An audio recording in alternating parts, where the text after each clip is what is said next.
রূপপুর পারমাণবিক বিদ্যুৎ কেন্দ্র বাংলাদেশের ইতিহাসের সবচেয়ে ব্যয়বহুল প্রকল্প। এই বিদ্যুৎ কেন্দ্র নির্মাণের বাজেট প্রায় 1,13,000 কোটি টাকা। অথচ এখনো পর্যন্ত বাস্তবায়িত সবচেয়ে ব্যয়বহুল প্রকল্প পদ্মা সেতুর বাজেট ছিল 30,000 কোটি টাকা। তার মানে রূপপুর পারমাণবিক বিদ্যুৎ কেন্দ্র নির্মাণে যত টাকা খরচ হচ্ছে তা দিয়ে 3টি পদ্মা সেতু বানানো যাবে। রাশিয়ার সহযোগিতায় প্রায় 10 বছর ধরে নির্মাণ কাজ চলার পর সম্প্রতি রূপপুর পারমাণবিক বিদ্যুৎ কেন্দ্রের প্রথম ইউনিটে ফুয়েল লোডিং বা পারমাণবিক জ্বালানি প্রবেশ করানো হয়েছে।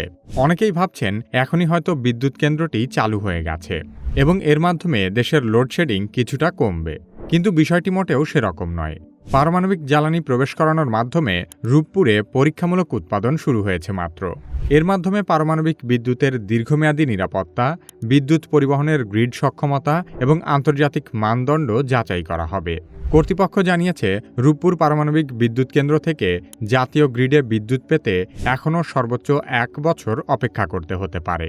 রূপপুর পারমাণবিক বিদ্যুৎ কেন্দ্র কেন বাংলাদেশের সবচেয়ে ব্যয়বহুল প্রকল্প এবং এই বিদ্যুৎ কেন্দ্র কি বাংলাদেশের বিদ্যুৎ সংকট কমাতে পারবে সে সম্পর্কে আলোচনা করা হবে কি কেন কিভাবে এই পর্বে।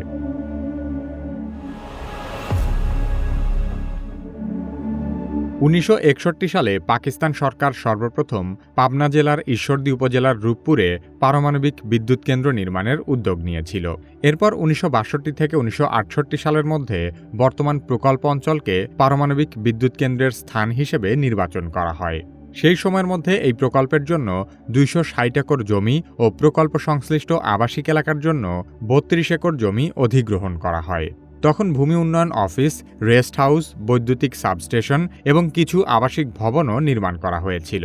কিন্তু 1969 সালে তৎকালীন পাকিস্তান সরকার রূপপুরের প্রকল্প বাতিল করে প্রকল্পটিকে পশ্চিম পাকিস্তানের করাচিতে নিয়ে যায়। এরপর বহু ধাপে বিদ্যুৎ কেন্দ্রটি নির্মাণের উদ্যোগ নেওয়া হলেও প্রতিবারই প্রকল্পটি বন্ধ হয়ে গেছে। অবশেষে 2009 সালে বাংলাদেশ পরমাণু শক্তি কমিশন এবং রাশিয়ার স্টেট অ্যাটমিক এনার্জি কর্পোরেশন বা রোসাটম পারমাণবিক শক্তির শান্তিপূর্ণ ব্যবহার বিষয়ক চুক্তি করে এবং 2013 সালে তৎকালীন প্রধানমন্ত্রী শেখ হাসিনা রূপপুর পারমাণবিক বিদ্যুৎ কেন্দ্র নির্মাণের প্রথম পর্যায়ের কাজের উদ্বোধন করে। এটি কোনো সাধারণ বিদ্যুৎ কেন্দ্র নয়, এটি মূলত একটি অত্যন্ত জটিল বৈজ্ঞানিক ও কৌশলগত অবকাঠামো। সাধারণ কয়লা বা গ্যাস ভিত্তিক বিদ্যুৎ কেন্দ্রের মতো এখানে শুধু একটি টারবাইন বসিয়ে বিদ্যুৎ উৎপাদন করা হয় না, বরং পুরো প্রকল্পটি তৈরি করতে হয়েছে আন্তর্জাতিক পারমাণবিক নিরাপত্তা মানদণ্ড বজায় রেখে। এই কেন্দ্রের প্রতিটি অংশকে এমনভাবে নির্মাণ করতে হয়েছে যেন ভয়াবহ ভূমিকম্প, বিস্ফোরণ, আগুন, প্রযুক্তিগত ত্রুটি কিংবা মানবিক ভুল হলেও বড় ধরনের দুর্ঘটনা না ঘটে। এজন্য পারমাণবিক চুল্লি বা রিঅ্যাক্টরের চারপাশে বহুস্তর বিশিষ্ট কংক্রিট সুরক্ষা ব্যবস্থা, স্বয়ংক্রিয় কুলিং সিস্টেম, জরুরি বিদ্যুৎ ব্যবস্থা, রেডিয়েশন নিয়ন্ত্রণ প্রযুক্তি এবং বিশেষ নিরাপত্তা অবকাঠামো তৈরি করা হয়েছে। শুধু তাই নয়, এখানে ব্যবহৃত যন্ত্রপাতির বড় অংশই এসেছে রাশিয়া থেকে। পারমাণবিক প্রকৌশলী, বিশেষজ্ঞ, নিরাপত্তা টিম এবং অপারেটরদের দীর্ঘ প্রশিক্ষণও এই প্রকল্প ব্যয়ের বড় অংশ। ফলে রূপপুর প্রকল্পের খরচ স্বাভাবিকভাবেই বাংলাদেশের অন্য যে কোনো অবকাঠামো প্রকল্পের তুলনায় অনেক বেশি হয়ে গেছে। বাংলাদেশের সর্বকালের সবচেয়ে ব্যয়বহুল এই প্রকল্পে কয়েক বছর আগে নজিরবিহীন দুর্নীতির অভিযোগ শোনা যায়। পারমাণবিক বিদ্যুৎ প্রকল্পের কর্মকর্তা কর্মচারীদের থাকার জন্য বহুতল ভবন নির্মাণ করা হয়েছিল। এসব ভবনের ফ্ল্যাটগুলোর জন্য 1320টি বালিশ কেনা হয়েছিল, যার প্রতিটি বালিশের মূল্য ধরা হয়েছিল প্রায় 6000 টাকা। এছাড়া এক একটি বালিশ নিচ থেকে উপরে তোলার জন্য 760 টাকা খরচ দেখানো হয়েছে। তখন অনেকেই বিষয়টিকে ইতিহাসের সেরা লুট বলে আখ্যায়িত করেছিল। সম্প্রতি রূপপুর পারমাণবিক বিদ্যুৎ কেন্দ্রের ফুয়েল লোডিং করা হয়েছে। সাধারণ মানুষ অনেকেই ভাবছেন জ্বালানি ঢুকানো মানেই হয়তো এখন থেকে বিদ্যুৎ উৎপাদন শুরু হয়ে গেছে, কিন্তু বাস্তবে এটি বিদ্যুৎ কেন্দ্র চালুর শেষ প্রস্তুতি পর্যায়ের শুরু মাত্র। পারমাণবিক বিদ্যুৎ কেন্দ্রে ফুয়েল বলতে মূলত ইউরেনিয়াম ভিত্তিক বিশেষ জ্বালানিকে বোঝায়। এই জ্বালানি রিঅ্যাক্টরের ভেতরে স্থাপন করার পর ধীরে ধীরে নিউক্লিয়ার ফিশন বা পরমাণু বিভাজন প্রক্রিয়া শুরু হয়। এই বিভাজনের মাধ্যমে প্রচণ্ড তাপ উৎপন্ন হয়, যা দিয়ে পানি বাষ্পে পরিণত করা হয়। পরে সেই বাষ্প টারবাইন ঘুরিয়ে বিদ্যুৎ তৈরি করে।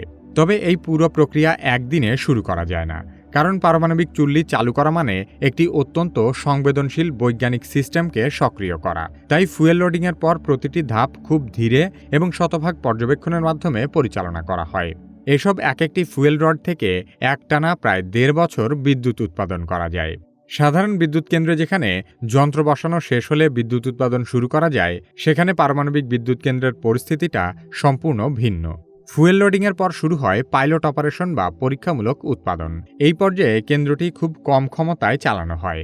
তখন দেখা হয় রিঅ্যাক্টরের তাপমাত্রা ঠিকভাবে নিয়ন্ত্রণ হচ্ছে কিনা, কুলিং সিস্টেম ঠিকভাবে কাজ করছে কিনা, জরুরি নিরাপত্তা ব্যবস্থা সক্রিয় আছে কিনা এবং বিদ্যুৎ উৎপাদনের সময় কোনো অস্বাভাবিকতা দেখা দিচ্ছে কিনা। এছাড়া টারবাইন, জেনারেটর, কন্ট্রোল সিস্টেম এবং সফটওয়্যার ভিত্তিক স্বয়ংক্রিয় নিরাপত্তা ব্যবস্থাও বারবার পরীক্ষা করা হয়, কারণ একটি ছোট প্রযুক্তিগত ভুলও ভবিষ্যতে ভয়াবহ দুর্ঘটনার কারণ হতে পারে। বিশেষজ্ঞরা বলছেন এই পর্যায়ে কেন্দ্রটি কয়েকবার বন্ধও করা হতে পারে। বিভিন্ন ত্রুটি শনাক্ত করে পুনরায় পরীক্ষা চালানো হবে। সবকিছু শতভাগ নিরাপদ প্রমাণিত হওয়ার পরই পূর্ণমাত্রায় বাণিজ্যিক উৎপাদনের অনুমতি দেওয়া হবে। আর সে কারণেই মূলত ফুয়েল লোডিংয়ের পরও রূপপুর থেকে বিদ্যুৎ পেতে আরও প্রায় 1 বছর অপেক্ষা করতে হতে পারে। রূপপুরের প্রতিটি ইউনিট থেকে প্রায় 1100 মেগাওয়াট বিদ্যুৎ উৎপাদনের পরিকল্পনা রয়েছে। বাংলাদেশের জন্য এটি বিপুল পরিমাণ বিদ্যুৎ। কিন্তু শুধু বিদ্যুৎ উৎপাদন করলেই হবে না, সেটিকে নিরাপদভাবে সারা দেশে পৌঁছাতেও হবে। এই কারণেই গত কয়েক বছর ধরে বিদ্যুৎ সঞ্চালন লাইন এবং জাতীয় গ্রিডের সক্ষমতা বাড়ানোর কাজ চলেছে। রূপপুর থেকে উৎপাদিত বিদ্যুৎ বহনের জন্য আলাদা উচ্চ ক্ষমতার ট্রান্সমিশন লাইন তৈরি করা হয়েছে। বিশেষজ্ঞরা বলছেন পরীক্ষামূলক উৎপাদনের সময় খুব অল্প পরিমাণ বিদ্যুৎ গ্রিডে পাঠানো হবে। এর মাধ্যমে দেখা হবে জাতীয় গ্রিড অতিরিক্ত চাপ ঠিকভাবে সামলাতে পারছে কিনা। কারণ হঠাৎ করে বিপুল পরিমাণ বিদ্যুৎ যুক্ত হলে গ্রিডে অস্থিতিশীলতা তৈরি হওয়ার ঝুঁকি আছে। একদিকে পারমাণবিক বিদ্যুৎ কেন্দ্রের সবচেয়ে বড় শক্তি হল এর বিশাল উৎপাদন ক্ষমতা, অন্যদিকে সবচেয়ে বড় ঝুঁকি হল এর নিরাপত্তা। কারণ এখানে অত্যন্ত তেজস্ক্রিয় পদার্থ ব্যবহার করা হয়। যদি কোনো কারণে কুলিং সিস্টেম ব্যর্থ হয় কিংবা রিঅ্যাক্টরের ভেতরের তাপমাত্রা নিয়ন্ত্রণের বাইরে চলে যায়, তাহলে বড় ধরনের দুর্ঘটনা ঘটতে পারে। বিশ্বের ইতিহাসে চেরনোবিল এবং ফুকুশিমার মতো দুর্ঘটনা পারমাণবিক বিদ্যুতের দুঃস্বপ্ন হিসেবে বিবেচনা করা হয়। আর সে কারণেই এ ধরনের স্থাপনায় আন্তর্জাতিক পারমাণবিক শক্তি সংস্থা বা IAEA এর কঠোর নিরাপত্তা মানদণ্ড অনুসরণ করতে হয়। রূপপুরেও একই নিয়ম অনুসরণ করা হচ্ছে বলে কর্তৃপক্ষ জানিয়েছে। অগ্নি নির্বাপন ব্যবস্থা, জরুরি উদ্ধার পরিকল্পনা, বিকল্প বিদ্যুৎ ব্যবস্থা এবং রেডিয়েশন নিয়ন্ত্রণ ব্যবস্থার মতো বিষয়গুলো বারবার পরীক্ষা করা হচ্ছে। বাংলাদেশ দীর্ঘদিন ধরেই গ্যাস সংকট এবং অধিক জ্বালানি আমদানি ব্যয়ের কারণে লোডশেডিং সমস্যার মুখোমুখি হচ্ছে।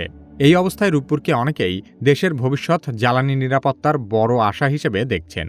কারণ পারমাণবিক বিদ্যুৎ কেন্দ্র একবার পূর্ণমাত্রায় চালু হলে দীর্ঘ সময় ধরে স্থিতিশীল বিদ্যুৎ সরবরাহ করতে পারে। এতে তেল ও গ্যাস ভিত্তিক বিদ্যুৎ কেন্দ্রের উপর চাপ কমবে এবং আমদানি নির্ভর জ্বালানির খরচও অনেকটাই নিয়ন্ত্রণে আসতে পারে।